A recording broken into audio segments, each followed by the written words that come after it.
இந்த நிகழ்வை எங்களுக்கு வழங்கி எங்களை அழைத்து வந்து பெருமை சேர்க்கக்கூடிய கொங்கு மண்டலத்துக்கு பெருமை சேர்க்கக்கூடிய அருமை நண்பர்,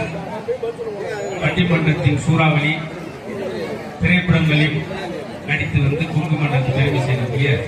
மஞ்சுநாதன் அவர்களுக்கு உற்சாகமான கரகோஷம் கொடுத்து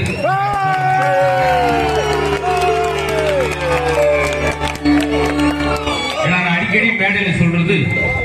கொங்கு மண்டலத்தின் அழகு என்னன்னா அந்த கொங்கு பாசு ஒன்று சொல்லுவோம். இன்னொன்னு, தென் மாவட்டங்கள் இருந்து வேலை தேடி வர்றவங்களுக்கு வேலை கொடுக்கிற ஊராக திருப்பூர், கோயம்புத்தூர் இந்த வரைக்கும் சரணாலயம், பறந்து வர பறவைகளுக்கு எப்படி சரணாலயம் அடைக்கலம் கொடுக்குதோ அதே மாதிரி வேலை இல்லாத மக்களை ஒரு தென்னிந்தியாவின் மான்செஸ்டர் சொல்லக்கூடிய கோயம்புத்தூர் இருக்கட்டும். அதே அந்த பாசையாக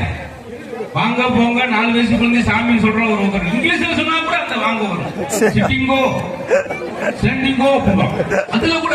ஆங்கிலத்தோட கொங்கு பாசையை கொண்டு வரக்கூடிய அழகான விஷயம். அதோடு அருமை தம்பி, அருமையான ஒரு பேராசிரியர், இந்த அழகான விவாதம் எதை நோக்கி இருக்க போகுதுன்னா